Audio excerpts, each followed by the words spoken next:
Good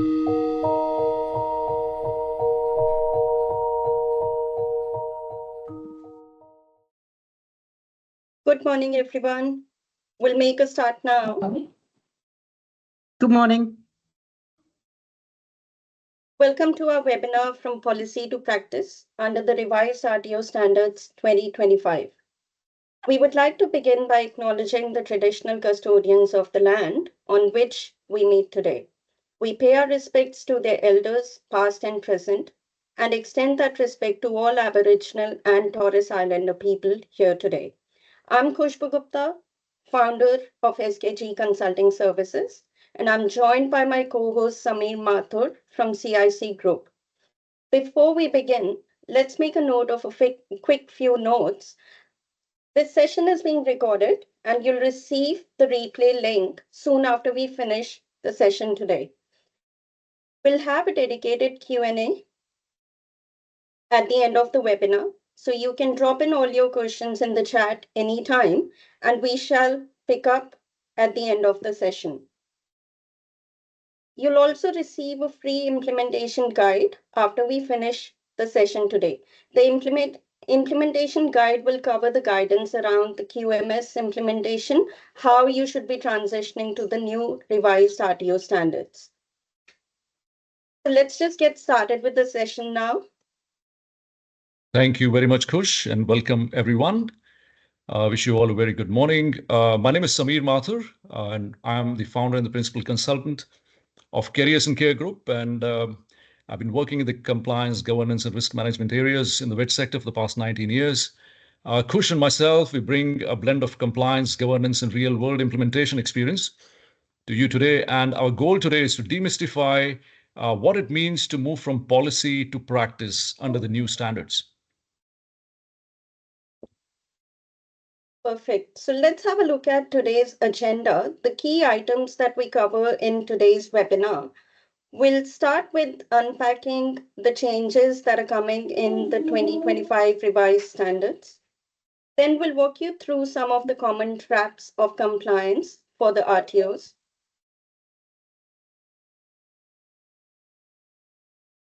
After that, we'll also have a look at some of the good evidence practices that look like in the RTO operations. And finally, we'll provide you with a practical roadmap to support implementation of the new standards within the RTO.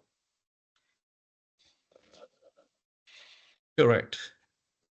Thank you, Kush. Now let's start with the shift in the thinking. Now, the 2025 standards are not just a compliance checklist.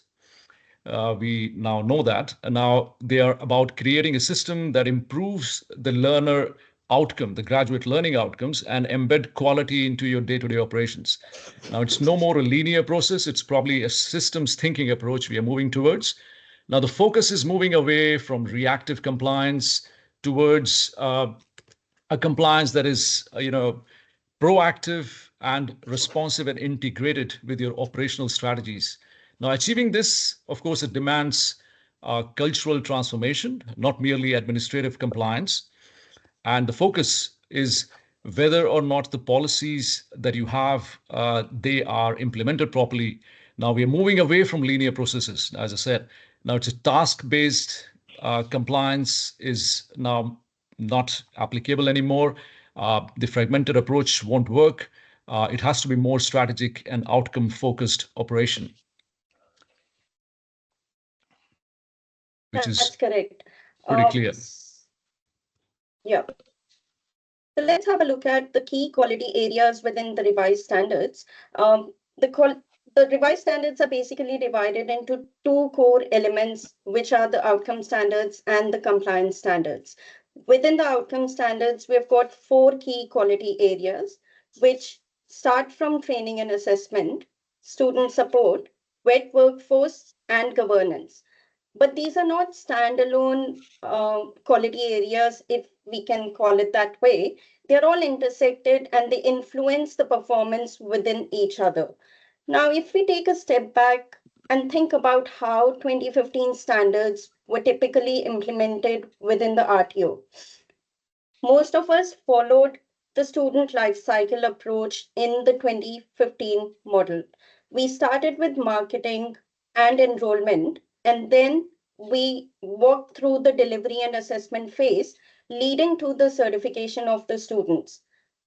With the new standards, the shift is happening to the outcome achievement of these cycles that we see in the student life cycle of the RTO. But what often happened under the previous model is that compliance became more like a task-based activity. You would tick off the enrollment forms, the LLN checklist, and the validation reports as part of the 2015 standards. Under the new model, we shift from the process fragments and move towards the system thinking process to make sure that we are working towards the achievement of the outcomes instead of just focusing on ticking off the checklist. Let's take a few examples in this area. What used to be clause 1.1 in 2015 standards? It used to talk about how we are going to have a training and assessment strategy. That is now coming under the quality area 1. But what is the main difference between the two? It's not about having a document. It's not just about having a task now. It's about whether your strategy genuinely delivers industry relevant training or not. It comes to whether you're achieving valid assessment outcomes when you're developing your tasks, when you're developing the routine, the delivery and training schedule within your tasks across all the cohorts and regardless of what mode of delivery you are doing. Also, let's take an example in the governance area. QA4 is sitting with the governance section right now. It used to be scattered throughout the previous standards in 2015 standards. Clauses 2.1, 6.1, 7.1 guided us through the governance structures. But now, let's just see, is leadership actively involved in the risk management of the RTO? That is the question we get asked in the new standards under the governance outcome.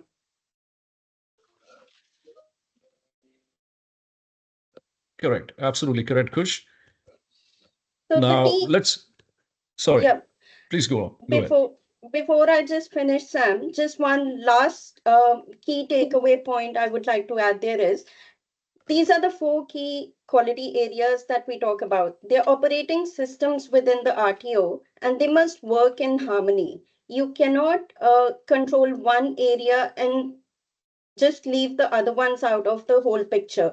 A gap in one will always lead to a non-compliance in the other area. So it's very important they all work in blocks.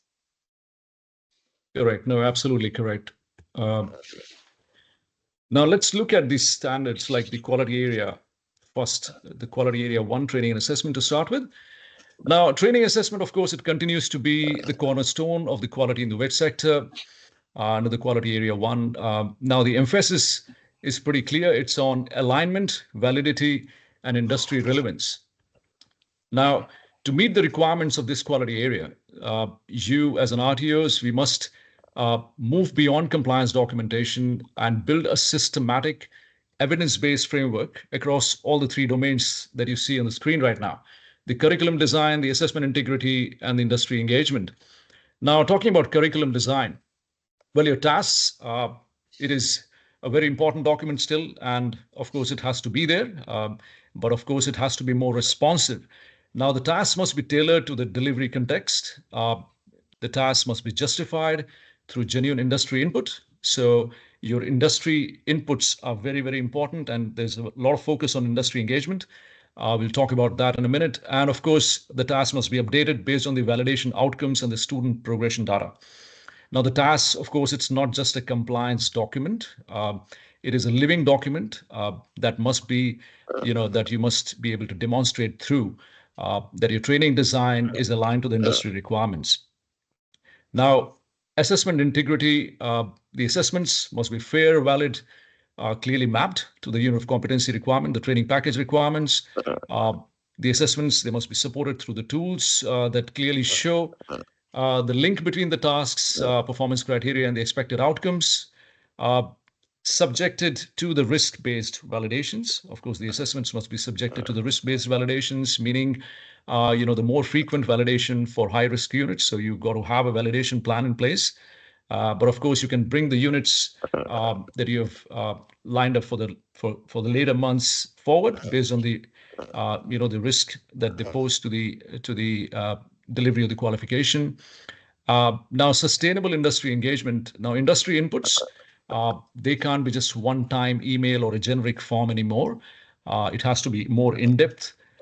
You need to have structured consultation schedules, evidence of meaningful feedback that you've collected from the industry.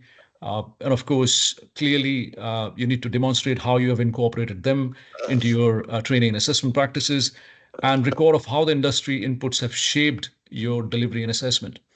Now, it's best to have a industry consultation register where you can maintain, the records of whom you've consulted, when and how, and what are the outcomes you have implemented to improve your training and assessment practices.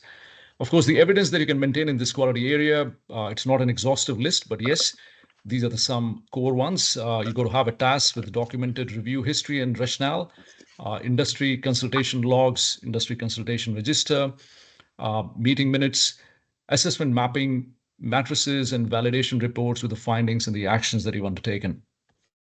Now, updates to the delivery and assessment tool. Again, that's also very important. You've got to maintain that version control register clearly linked to the student feedback. So you should be clearly able to demonstrate what feedback you received and how you improved your training and assessment strategies based on the feedback that you received. Now, this quality area, of course, it's not just what you are delivering. In fact, the why is a big question here as to why you are doing what you're doing. Now, is it relevant to the industry? Is it relevant to the students?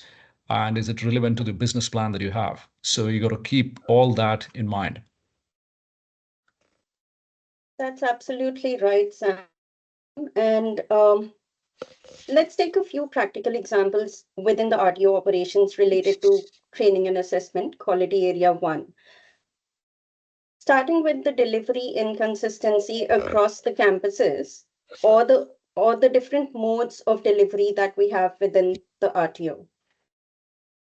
TAS might say that you're doing a delivery for 20 hours face-to-face. Based on the campus, you may have other campuses which are doing 15 hours of delivery face-to-face, and you may have a 5-hour online session.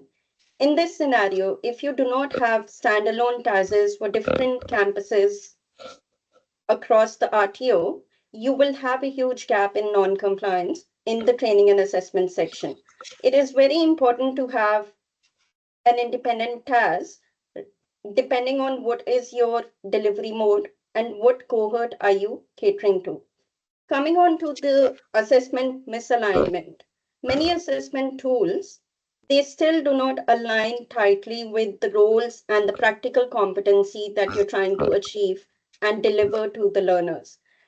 Some of the tasks may be very theoretical and they may be very generic in nature. So it is very important for the RTO to make sure that the tools are properly contextualized. And when we talk about contextualization, it's not just about updating the branding of the tools, updating the RTO related policies of the tools. You have to make sure that you look at your student cohort and you contextualize the tools in line with the expectations of the student cohort and in line with the expectations of the job outcomes we are trying to achieve by the delivery of the course. Moving on to another risk factor that we observe in many of the RTO practices is risk-based validation embedded into the system. In this scenario, we do conduct validations. We have validation reports within the RTO, but often we see that validations are not done based on the risk factors within the RTO. So are you prioritizing the validation for the new trainers? Are you looking at the validation for the clustered units? Are you looking at the validation for the high volume qualifications that you have on scope? Most of the times, there's always a miss on making sure that we consider risk-based factors when we are talking about validation. Then another area that we often see as a gap is the work placement quality and oversight during the work placement. Especially in sectors like aged care, fabrication, and other trade qualification, placement hours are being completed and they're very, very important for the delivery of the qualifications. But the quality of the supervision or the variety of the tasks that are completed at the workplace, they're not properly aligned with the expectation of the qualification and the training package. And the relevance of the competencies are not consistent across the board. And rarely the documents are completed properly at the end of the work placement.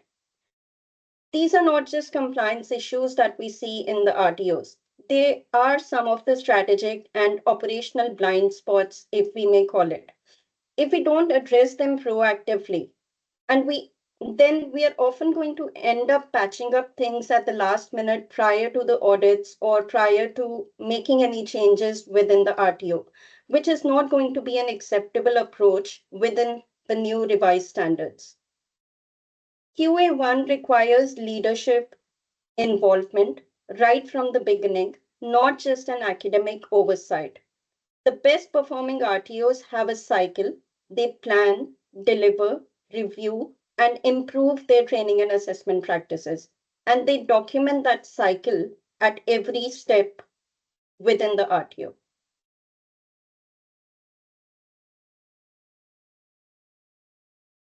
Correct. Thanks, Kush, for summing that up. Now let's look at quality area 2, student support. Now let's talk about student support, which under the new standards is no longer a nice to have kind of a thing. Now it is more structural. It is a structural requirement that is just as critical as your assessment tools or assessment practices. Now, in the past, in 2015 standards, support was often addressed through one or two clauses, usually standard 1.7, which was around identifying the student needs, 1.8, language literacy and numeracy. Now we would document those early in the student journey, maybe just tick in the box in the enrollment form and then run a diagnostic test. And that's about it. Now, many RTOs stopped there. The LLN results were filed. The trainer was made aware of the LLN status of the student. And unless the student actively raised their hands for support, it wasn't really considered an option. Now, the new standards, there's a different approach this time. Now, the new standards change this conversation, so to speak. Now, the student support under quality area 2 is all about continuity, responsiveness, and equity of access. Now, it's asking some key questions here, which is probably, did you identify the student support needs upfront at the time of the enrollment? Did you follow through with real documented interventions, which are relevant and individualized? And did those actions actually help the student progress and complete the qualification or the unit of competency that they're studying? Now, it's no longer sufficient to say that, the trainer gave them extra time or we always supported students. It is, if it is not recorded, if it's not documented, it does not happen. It did not happen. And if the support is verbal, well, it becomes invisible during the audit. So you got to make sure that you are documenting the support that you're offering to the students. If there is a verbal, support that is being provided at the time of the assessments, it's all documented and it's ticked off and noted down by the assessor. Now, the shift is can be clearly seen once you go through the standards. You now need individual learning plans, particularly where the risks are flagged, whether that's due to the language literacy and numeracy, disability or the time pressures, or engagement challenges. Now, intervention meetings must have minutes, actions that you've undertaken following the meeting, and follow-up dates and the job responsibilities clearly defined. Now, even if they are informal and just logged in on your student management system, the staff across departments, the trainers, admin, student services, they must be well versed with the processes and the policies that you have around student support and welfare. They must clearly know when and how to escalate the issues, not leaving it sitting somewhere in the memory or probably in an email or in one of the folders.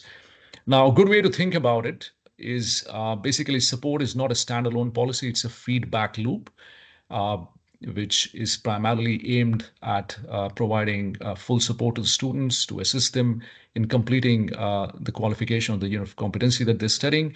You identify a need, you provide support, check if it worked, adjust and log the journey, record what is being offered to the student. Now, in an outcome-based model, so to speak, equity matters just as much as the quality. And the only way to demonstrate equity is to track how each student is supported throughout their learning journey based on the individual needs and not just how the average learner performs. So it has to be individualized. So if you want to know whether the quality area 2, the student support systems are working, you got to ask yourself, your team, could we show a clear support trail for any student who needed help this term? And if you can, then you're on the right track. Perfect. Thank you so much for summing that up, Sam. Let's have a look at quality area 3, which is the wet workforce and primarily the backbone of the RTO. Because when we talk about quality in wet, we often focus on the tools, tasks, and the student data. But at the core of it all is the people involved in the wet sector. The wet workforce quality area is designed to ensure that the trainers, they're not just qualified. We need to make sure that they're capable, they're current, they're confident in delivering the outcomes to today's diverse learners that we have. Under the 2015 standards, trainer requirements were mostly addressed through the clauses 1.13 to 1.16, ensuring that the trainer had a TAE, they had vocational competency, they maintained the industry currency, and they had the PD on the file. But in practice, this often meant keeping resumes on file and collecting their PD records each year in order to make sure they're compliant trainers. In 2025 framework, that approach is not going to work for us anymore. We are now looking at how do you support and manage your entire trainer life cycle. Are the qualifications and industry engagement actively tracked and updated, not just at the time of recruitment, but throughout the year? Do you have a structured role-specific PD plan that aligns with the delivery context and the student cohort that you have at the RTO? And if you're using trainers under supervision, for example, during Certificate 4 upgrades or industry specialists that you're using within the RTO, is there a proper mentoring and observation process clearly documented and monitored at all times? Think of it this way, that your trainers, they're not just employees, they are the delivery mechanism for everything your RTO promises in its tasks. If they're not confident in the standards, the tools, or the student engagement strategies, your compliance and student experience both will suffer within the RTO. Quality area 3 requires that you take a workforce development approach, just not a compliance admin approach within the RTO. It's not about capability building anymore. It's all about capability building in the 2025 standards. It's not just about the tick boxing anymore. Over to you, Sam. Yes, thanks, Kush, for wonderfully putting it across. Now let's look at some real world challenges in quality area 3. Now let's the ground reality. Let's look at that. Now the talent pool constraints, surface level industry currency, reactive professional development, unclear supervision processes. Now these are some of the most common issues that we often see when we do the audits. Now the talent pool constraints. Now finding and retaining the quality trainers is probably one of the hardest things, and especially in the high demand areas like the trades, aged care, IT, and several other key qualifications. And now industry currency, of course, trainers might still work in the field, but there's little formal evidence on how that translates into the updated learning or assessment practices. industry currency can be a real challenge, and how to deal with it is probably something that has to be individually seen based on your RTO operations and the trainers, where they come from. Now, the reactive professional development, the last minute webinars, compliance refreshers rather than strategic development connected to the student or training needs, it's again can be very difficult and may not be relevant. At the same time, if you're doing a professional development activity, you got to record it. You can probably sum it up in your own words and keep it and maintain an individual learning log, which you can attach to your skills matrices as well, which has worked in the past during the audits. Now, unclear supervision processes, industry experts, without training and assessment qualifications, working with inadequate or undocumented supervision arrangements can be a challenge as well. And once again, depending upon how many trainers or how many supervision arrangements you have, you got to keep a track of that and make sure that you're following, the new standards just the way they are. So what we need to do now, we must move on from industry individual responsibility models, I would say, because where each trainer is expected to manage their own PDs, talking about the trainers, to a systems supported model. Now, it is important for an RTO to create an environment, a culture of learning, where you support your trainers for ongoing professional development, whether it's providing them with access to journals or access to the articles that are relevant to the unit of competencies that they're teaching, or whether you're giving them some time off to go out and complete a professional development program, as might be the case today, when you're attending this webinar, which goes for about an hour or so.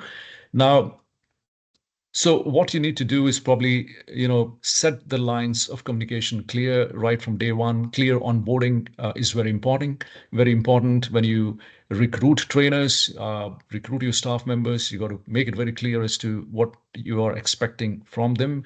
Annual professional development planning is very important. Systematic records of currency and supervision. Maintain systematic records for the audit purposes, and regular internal briefings to build a shared understanding of the standards and delivery expectations, especially during this time when we are just about a week away from the new standards. When the new standards kicking, it's very important that you train your staff members, let them know what the quality areas are all about. There is a lot of information available from ASQA, the guidelines, the fact sheets that you can probably circulate and ask the team members to go through, depending upon the job roles that they play. All of that is required, and this is the time to do it. Now, quality area 3 is not just a compliance requirement. It is a risk and quality management issue. You've got to be very careful about staffing and how you support them. If your workforce isn't supported, remember this, your delivery will never be consistent, scalable, or audit ready. So you've got to be very, very, particular about this quality area. That's absolutely right. And that brings us to the quality area for governance, which probably is the most under-acknowledged driver within the RTO performance.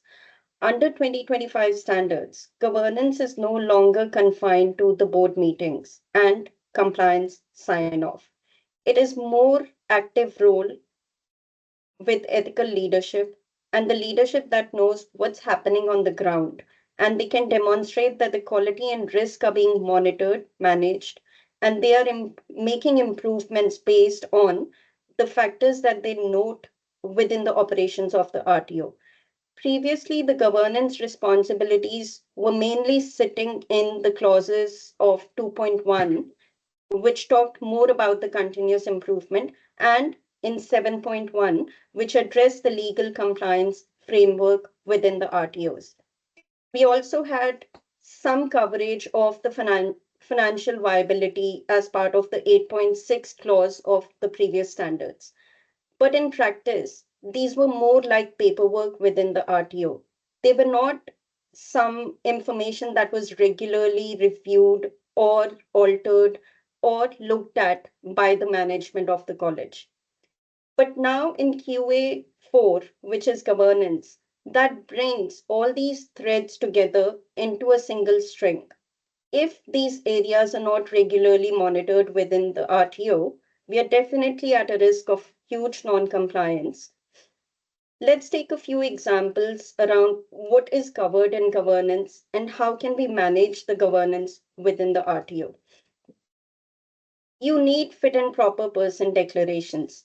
That doesn't mean that you complete a fit and proper person declaration when there's an application to ASQA or when there's a request from ASQA. There has to be a system within the RTO where you ensure that all the high managerial people, whether it is the CEOs or managers or any person who's got involvement in the management decisions of the RTO, you've got a system in place where you're revisiting the fit and proper person requirements for that person at regular intervals. It is completely up to the RTO how they set up that system, whether you revisit in 6 months or 12 months or on a financial year end basis. That is completely based on what is the size of the RTO, how many people are involved, what is the hierarchy of your complete governance structure. So a small RTO may not need a regular 6 months review, for example, but a large RTO where we're talking about more turnaround within the staff and employees and managers, this system needs to be more tightly managed. Another example would be your risk plans and risk management registers. In the traditional way, we used to have registers which were more of paper-based documents within the RTO. But with the new approach, you have to have systems in place where you are listing down your risks, you are monitoring your risks on a regular basis, and you're taking actions to mitigate the risks as and when as part of the daily operations of the RTO. It cannot just be a risk register where you list your risk as a low, medium, or high risk, and then no actions are taken on it. You will also need a very clear and documented oversight of the third parties in the new systems. With the real monitoring reports, proper feedback loops, and performance reviews at regular intervals. It cannot be left at the time of audit or some third-party non-compliance to happen. These monitoring activities become the core of governance within the quality area 4 with the new standards. And most importantly, you have to demonstrate that there is a self-assurance and it is led by the governance, not delegated to compliance officers or consultants. If you do not have a culture of compliance within the RTO, within your operations team, no consultant, no external support can protect you or provide you self-assurance at the time of the audit. With the new standards, one thing is definitely very black and white and very clear. If the practices are not aligned to your documents, if the practices and your operations are not compliant, there is no way you'll be able to establish a self-assurance culture within the college. So let's have a look at some of the real world challenges within the governance side.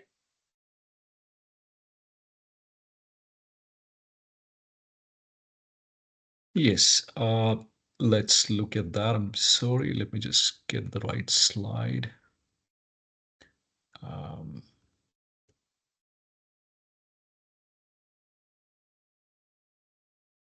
Okay.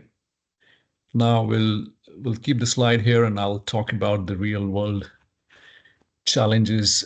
Thanks, Kush, for bringing that all up. Now, just in continuation, we'll keep the slide where it is. In continuation to, I've got another attendee here, to what Kush was discussing. Now, it's important to look at where things go wrong. Now, not because the leaders don't care, but because the systems don't surface at the right information at the right time. Now, we've seen directors, unaware that the trainers weren't meeting PD obligations, professional development obligations, or that the validation hadn't been completed. Risks remain undocumented. Continuous improvement logs might exist, but They are rarely reviewed or actioned. They sit in the folders disconnected from leadership decisions. And third-party providers, as Kush rightly mentioned, sometimes they are delivering entire qualifications with little or more than a signed agreement, and no regular monitoring is happening in that case. Now, all of that we have seen during the audits, and you got to be very mindful of that. So when we complete the audit reports, we always discuss this with the RTOs to make sure that you're aware of where the pitfalls are and what you can do about it. Now, in the 2025 model, the approach simply won't. This approach won't stand for sure. Governance is no longer just about having the policies. In fact, it is about leadership that knows and monitors and acts on what's not going right. Now, my advice to the CEOs and the owners in the group today is to schedule regular governance reviews that include academic and compliance data. Ask your team to make sure that the risk indicators are clearly identified and documented. And you got to have the risk mitigation strategies associated with the risk that you've identified. Make self-assurance a part of the board and executive meetings. If you've got an academic governance board, you got to make sure that you are discussing self-assurance when you go for the next meeting, not an annual audit afterthought. So it has to be a regular feature. Now, governance no longer, it's not the frame around your RTO, it's the operational engine, I would say, because that is what governs your all the aspects of your operations, right from the systematic practices to the operational layouts that you have. Now, when it's weak and passive, of course, the whole systems becomes reactive rather than being proactive. And when it's strong, every other quality area improves with it. So you got to make sure that you are keeping a tab on that. That's very rightly said, Sam. Thank you so much for that. Let's have a look at the implementation roadmap with the new standards. This is probably the most commonly asked question that we face at this point in time, because we're just a few days away from the implementation of the new standards. And everyone's a little confused on what would be the correct way to have an implementation. Do we have to have all the new documents starting from 1st of July? Do we get time? What happens if we do not have the documents ready? What are the documents that we actually need to update? So let's break it down for a better understanding today. How we move from policy to practice is the key. We are no longer restricted by just having the policies in place. So it starts with recognizing the fact that updating the documents, that is, I won't even call it step one, that is step zero at the moment, because that is prior to the starting point of how you start implementing the documents into the practices of the RTO. Compliance is no longer about the documents. It is what is actually happening in the RTO. What are the processes that you're following within the practices that are occurring at the ground? So we can start with conducting a gap analysis on whatever is on paper versus what is actually happening on the floor. So you need to, if you're buying, whether you're buying new policies, whether you're updating the existing policies, this is the best time for all the RTOs across the board to revisit their practices, map them across the documents that you have, and match them up. Close the gaps within the practices and the policy documents. If we do not take that action now, by the time we have the audit, it will be too late, because all your evidence, all your documents will start building up in a non-compliant manner if that gap is not addressed at this point in time. So the policies, as long as they are part of the RTO, but if they're not matching with what is actually happening on the ground, and it's best you get guided by the staff. A person who's carrying out operations would know the best what is happening in the admissions team. He's the best person to tell you whether your enrollment and admissions policy is mapping to the actual operations or not. And if that is not happening, you need to either change the policy or you need to change the practice in line with the policy. But the more longer you delay closing this gap, more you are at the exposure of having a risk of non-compliance within the RTO. Second step that is highly recommended within this approach would be to train your people. Again, internal capability is the most critical success factor within the new standards. If your compliance team understands the standards, but your trainers, admin staff, student support officers, they do not understand the standards, the systems will definitely break down. Tailor training by the role. Pick up your admin staff, identify the standards that will apply to them, make sure they have a robust training plan in their area of operation. Do not assume one compliance session for all the staff can fit within the RTO operations. Third step that we'll highly recommend over here is to build an evidence framework.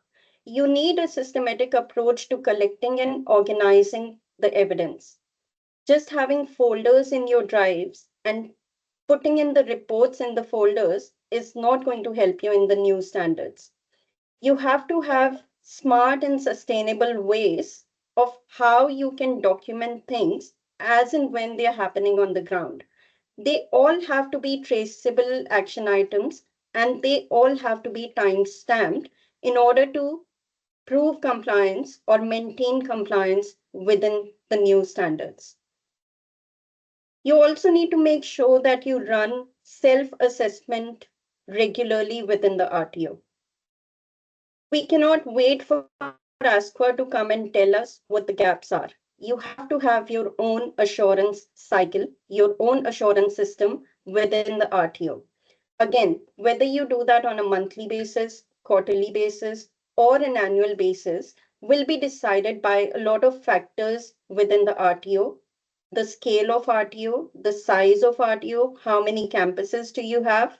So as long as you have a system set up, you should be all right with following that system, but you have to make sure that self-assurance activities are taken prior to any audit or any other external trigger telling you to take an action.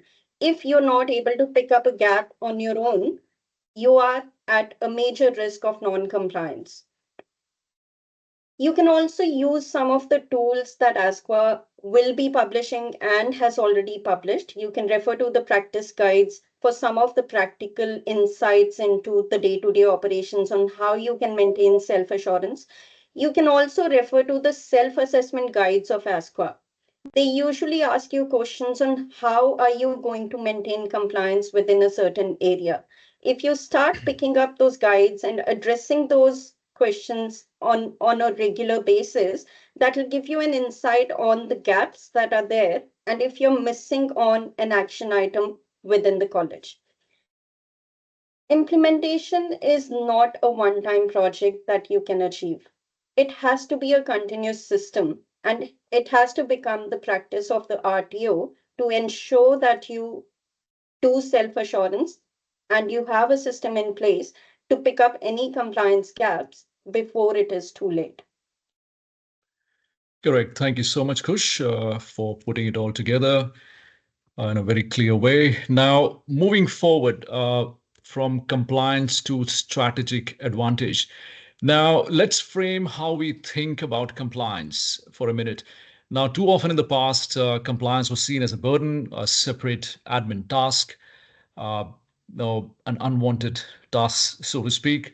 I've seen in most of the RTOs, nobody likes to do that. Documentation is always a pain. Something that's triggered by the audits, not integrated into the daily decision making. But under the new standards, we need to think in a different way. We need to think about compliance as a spectrum. Now, when I say spectrum, there's a basic end and then At the top, you will see that the compliance is more strategic and more informational. Now, let's go from one stage to the other across the spectrum. At the most basic end, it's about ticking the boxes, having a policy, lodging a report, or responding when the ASQA emails comes in. In the middle, it becomes self-assurance. Of course, you start by doing internal reviews, capturing evidence proactively, and fixing issues before they escalate to more serious situation. And of course, at the mature end, as you move up the ladder, the compliance becomes more of a strategic advantage to your RTO, something that drives your business forward. And at this point, the quality isn't just about avoiding the risk, the operational or the systematic risk that you face.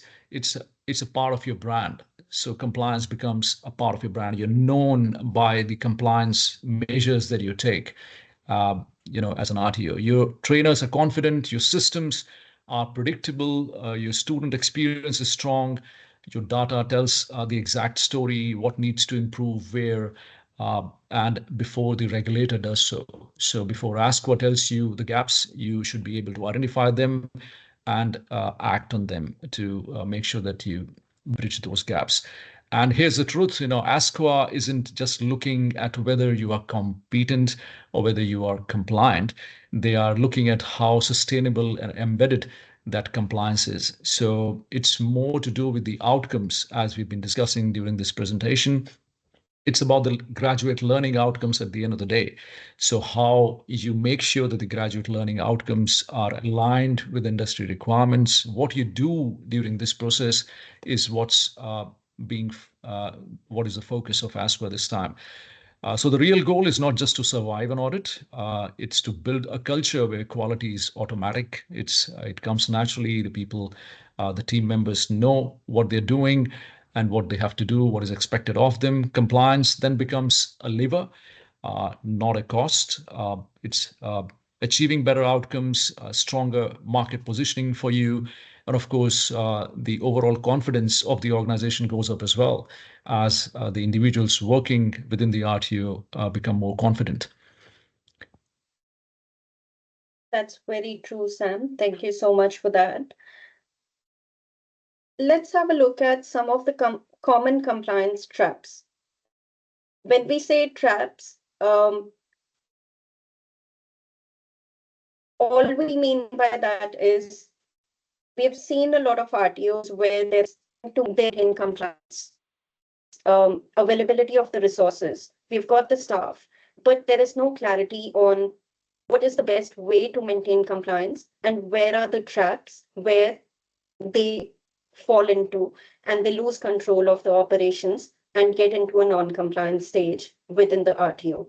And within the 2025 standards, this cycle is going to be exposed even at a larger level, because that is exactly what the regulatory requirements are asking you to ensure within the RTO. So some of the common areas will be, again, I'll be repeating myself, but it's about the paper compliance. This is where your documents will say one thing and your team is doing something else within the RTO.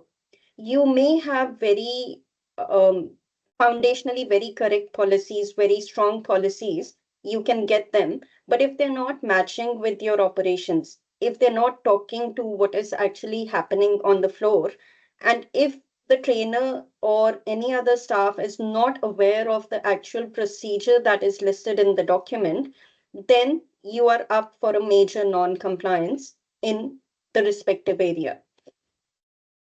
Reactive compliance is another problem that we may have in the new standards.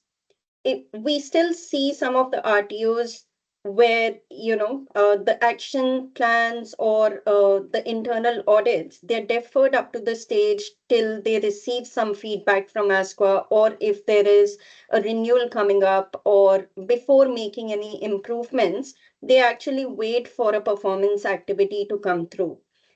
That model will definitely not work with the new standards. The new standards they are very highly talking about the self-assessment, evidence collection, and continuous improvement within the RTO. That cannot happen overnight unless it is embedded into the operations of the RTO, unless each and every day, whatever actions are happening in the RTO, they're leading towards a state of compliance. It's next to impossible to demonstrate compliance at the time of performance activity. Inconsistent practice is another issue that's going to be a big one. Your TASs, they say one thing, your assessment tools talk about something else, and your trainer is completely doing something else on the floor. When the staff, documents, and delivery, they're not aligned, you definitely end up into a confusion state within the RTO, leading to building up non-compliance, frustration, and it will be a huge audit exposure for the college as a whole. 2025 standards, they're not there to test your documents. They're not there to check your paperwork. They are mainly talking about whether your staff understands what is the requirement of the standard, whether your staff who's appointed to do a student services role understand what student support means. They are able to deliver that into evidence, and you're able to demonstrate that evidence at the time of the audit. The systems, they have to become the actual living documents within the RTO in order to demonstrate compliance within the new standards. So there are a few questions you can check on yourself or your team to understand whether you're meeting the requirements or not. Are your trainers confident in how to interpret and apply the task? Do they understand what is written in the task and what is the delivery expectation of the college? Does your student journey match with what is written on paper? If ASQA is asking you a question to any of your team members, are they comfortable in explaining what role they are performing? What are the documents they are dealing with? Why are they completing certain set of documents if they are completing the documents? And also these traps are very common, but they're very flexible depending on the size and structure of the RTO. So being aware of these traps and being aware of these issues is the first step to address these gaps. Correct. Thank you so much, Kush, for putting that together.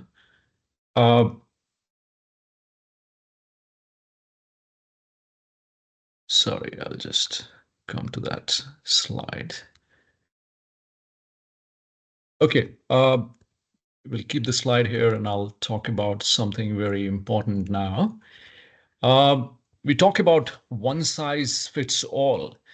Now, as we just, during the presentation, we have spoken about contextualization. We've spoken about taking accountability and reflecting your own practices. Now, the one size does not fit at all. You need to make sure that your policies, your systems, they reflect the reality of your RTO. Now, what works for a large RTO with probably 1,000 students won't probably work for a smaller RTO. Larger RTO might have a multi-site delivery, different multiple trainers, a lot of qualifications on the scope, which may not be true for a smaller RTO. Now, you need to still see that the RTOs apply. You need to have, even if you buy the policies off the shelf, you got to make sure that you're spending time in contextualizing those policies, making sure that they reflect your situation, your practices. Now, during the audits, we still see, a lot of RTOs applying generic policies, copy-pasted templates, and compliance packs that haven't been really tailored to reflect the real operations. Now that is a problem that will not be accepted during these new standards, you got to make sure that you have a tailored approach. You're contextualizing all your documentation to reflect what your practices are. Now, ASCOA is pretty clear on this. Context matters. Do your task documents reflect your student types, actual delivery methods? You got to make sure that your task is reflecting your student cohort. Your trainers' professional development plan account for your specific industry sectors. So if you are from transport and logistics sectors, of course, you got to make sure that your trainers, they have relevant PDs in their files. They got to make sure that the courses, the learning that they have done is relevant to the units of competencies that they are teaching and assessing. Now, does your support system actually serve your learner demographics, or it's just a tick box for the language literacy and numeracy purposes? Now, again, contextualization is the key. You got to make sure that your policies, right from marketing through to completion, they cater to the individual needs of the learners and the learner cohort that you have. Now, the most sustainable RTOs are those who take the time to build systems around their own operations, not around someone else's operations. So you got to make sure that you are contextualizing, you're reviewing the documentation that you purchase, whether it's the policies, procedures, templates, or the assessment tools for that matter. You got to review them, contextualize them in terms of the assessment tools. You got to validate them before you start using the tools. And keep a record of what you have found out, how and what are you doing with those findings. Now, so when reviewing the documents, the policies, ask yourself, does this reflect how we operate? If not, it's time to probably rewrite your own policy, retrain your staff, and re-implement what you have implemented already. So make sure that you contextualize your policy documentation, the templates that are provided with the policy packs to reflect your own practices rather than someone else's. That's very, very important. That's correct. Thank you so much for that, Sam. So that brings us to the end of the quality areas and the session. Some of the resources and support that we're going to share from here will include a QMS implementation guide. This guide will give you a snapshot of the things, regardless of where you buy your policies from. You will get a guidance on what are the things that you should be looking at within your QMS when you pick up the QMS. What are the things that you should be doing after you buy the policies? And then we'll also share the replay of the webinar. And we also have an optional PD certificate as part of the webinar. Yep. Thank you so much for that. I'm sure the templates that you will receive, you will use them efficiently and effectively, and they'll help you to implement the policy packs from wherever you have purchased them. Now, policies, remember that the policies don't drive quality. The people and the practices that you have, they do drive the policies. It's not embedded. If it's not embedded in your RTOs on day-to-day operations, it won't protect you at the time of the audit, as we've discussed during this presentation. Let's build systems that work in real time, not just on the paper. Now, that's the key message that we would like to give. Thank you all for joining. Please feel free to drop your key questions. I've seen some questions coming through in already. We will try to answer them, as many as we can now. If we are unable to do that within the time frame, we will definitely get back to you just after the session or in the coming few days. Thank you so much. Yes, you may go ahead and put in your questions in the chat box, and we'll try to answer them one by one.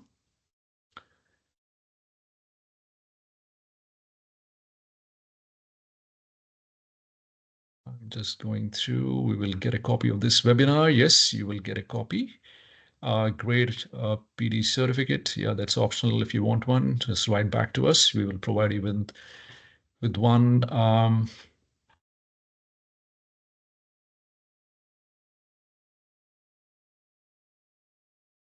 Now, are there new enrollment forms, standard questions to be asked on enrollment forms to incorporate the new approach? Well, the questions will still be the same, in line with the AWETMIS reporting. So there are some AWETMIS reporting questions. We will probably revert back to you, Joe Hammond, that is. Yeah. So with the new enrollment forms, we're just addressing a question from Joe Hammond. We have a question here, and he's asking if the new enrollment forms, the standard questions to be asked on the enrollment form, if there are any standard things that need to be included in the new forms.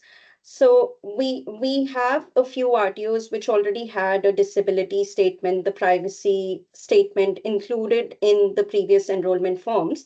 But that is a mandatory requirement with the new system because with the student support and well-being quality area, reasonable adjustment is definitely a very key focus area. So there are a few items that need to be shifted within the enrollment form.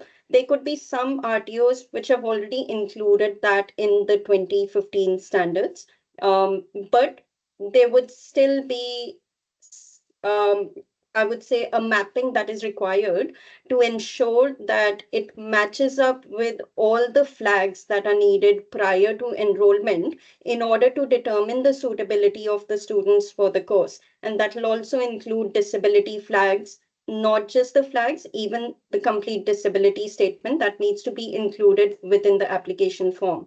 And then the LLN assessment needs to be moved prior to enrollment in order to make adjustments for any LLN support that is required. That's been a very common practice within the RTOs to have LLN assessment at the time of orientation and complete a pre-training review at the time of the offer letter. So that is another practice that needs to change at the time of enrollment process.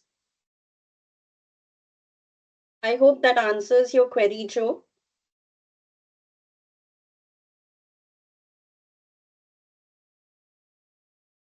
We'll move on to the next one. We've got another question from Joe here that there are many TAFE trainers who have got currency. How will that be addressed? That's always a tricky one, I would say. But a very black and white answer to that is your mapping matrix becomes the backbone to address that, because if you are mapping the trainer based on the skills they hold instead of the direct mapping of the vocational competency, you need to have a very robust trainer skills matrix that would address each and every key element of the unit of how that trainer is mapping the skills. I'm sure the TAFE trainers would be overqualified and they'll be able to justify each and every requirement of the unit. But the key here that we have is whether we have a robust document that demonstrates that, because just having the competency of the trainer, that will not be able to translate into a document if we're not putting that evidence, if we're not putting that experience within the document. If you're not having that in at the time of the audit, it's going to put you into a problem because we do not have a direct vocational competency to map. And if we do not have a detailed trainer matrix at that point, then it becomes very difficult for the audit purposes, for the evidence maintaining purposes, to demonstrate and to justify how did we get the trainer and how did the trainer map the unit in order to deliver that unit in that scenario. Just to add to that response, Kush, now in terms of the currency of the TAFE trainers, it's important to map it, of course, on the skills matrices, but of course you need to maintain an evidence of what you have listed in the matrix. Because listing it out on the matrix is fine, but you got to have probably a letter from the employer or the kind of work that they have done for someone that relates to the unit of competency. I I can tell you from my experience, I deal with a lot of trainers who are from transport and logistics background, and this is always the case. So you got to make sure that ask them to get a letter from the employer about the kind of work that they've done in the past that relates to the unit of competency.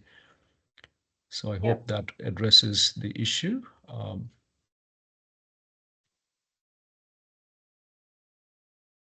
So then we have from Roxanne, any advice for the small RTOs that may have more limitations and resources to review compliance documentation regularly?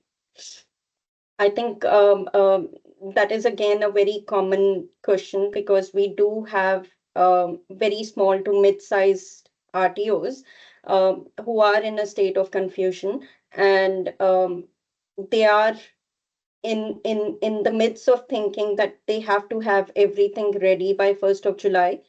Answer to that is yes, you need to have everything ready by 1st of July. But when we say everything, that means you need to have a proper transition plan. It's not that we were not doing things as part of 2015 standards. We are running a college, we are running the RTO. There are operations that are already happening. It's just a time to realign your practices to the documents that you have and to make sure that you're gathering evidence in a proper manner. So, just to give you a very small example on this, you have an enrollment process, you have the LLN process that takes place. The student will complete the LLN paperwork. You identified a gap for LLN. Probably in the previous practice of 2015 standards, once you get the LLN assessment report, whether you're using a system generated report or whether you do an individualized LLN plan, that report would sit on the system, and then probably no action would happen within the RTO unless there's been a very robust process around making sure LLN gaps are picked up by the admin team, they communicated to the training staff. But we've seen a very common gap in this area. So within the new standards, if you already know where your gaps are, and as a small RTO, I think it's easy to identify your gaps because when we talk to our clients, when we start off the conversation, we ask them, okay, what are your pain areas? So you need to identify your pain areas. You need to address those pain areas on priority. You need to fix those gaps on priority. And you need to have a plan of action in place on what are the things that you're doing. As the business owner, you would already have that understanding that what are the things you cannot leave for a long time. For a few other things, when it comes to contextualization of resources or pre-validation is of the resources, you could have a structure around that. You can prepare a schedule around that. You do not have to have all of that done on 1st of July or before 1st of July. As long as you prepare a plan starting 1st of July, whatever units are coming up in the next term, you have a plan ready for that, that you at least pick up those units and contextualize those units and have a done for those units, a quality check done for those units prior to implementation. So the key is that as long as you make a start and you start updating your systems, your practices, and start gathering the evidence from now onwards, then you should be okay. No, that's absolutely correct. Now, there's another question from Roxanne with regards to enrollment process with Standard 2.2 saying that the students must be advised prior to enrollment about the suitability of the training product for them. How should enrollment process be from now? Should there be a process to complete LLN and enrollment forms followed by a formal letter and then finally officially enrolling the student? Or are there other ways that other RTOs are navigating this? Now, what I would say to this is, you conduct the LLN and the pre-training review to determine whether or not the course is relevant for the student and then follow it through. Kush, would you like to add to that? No, I think I've just covered that in the last bit also in the example that we took. Right. That LLN has to be completed prior to enrollment. Even in the 2015 standards, we understand there was a gap, and we shifted the LLN assessment process to orientation. But we've also addressed this issue in one of the podcasts that we've done with SKG and CIC. So any of you, if you are interested to watch out for some real world scenarios, because we have a fictional RTO study that we have opened up in our podcast, and we discuss some of these real world scenarios as part of that. So you can follow us and follow the podcast and go through the series as well, to address many of these questions that we're seeing here.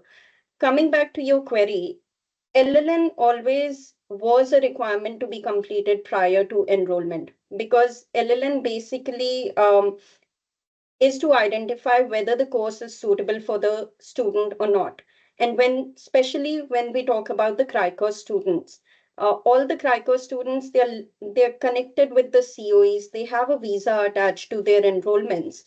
For example, you issue an offer to the student, you give them the COE for a diploma level qualification, and you do not complete LLN for them. They come into the country, they do not fit into the LLN requirements, and sometimes it can be addressed as part of the course. You can provide some extra support for LLN as part of their qualification, but there could be some exceptional cases where they may not fit into that level, and they may require extra support prior to even starting their qualification in order to complete the qualification successfully. So we're talking about CRICO students here, we're talking about visas attached to them. LLN leaving up to the orientation point is not going to be sustainable in the new standards, because there's no way you'll be able to demonstrate that you've determined the suitability of the student for the course if you're not completing that process initially.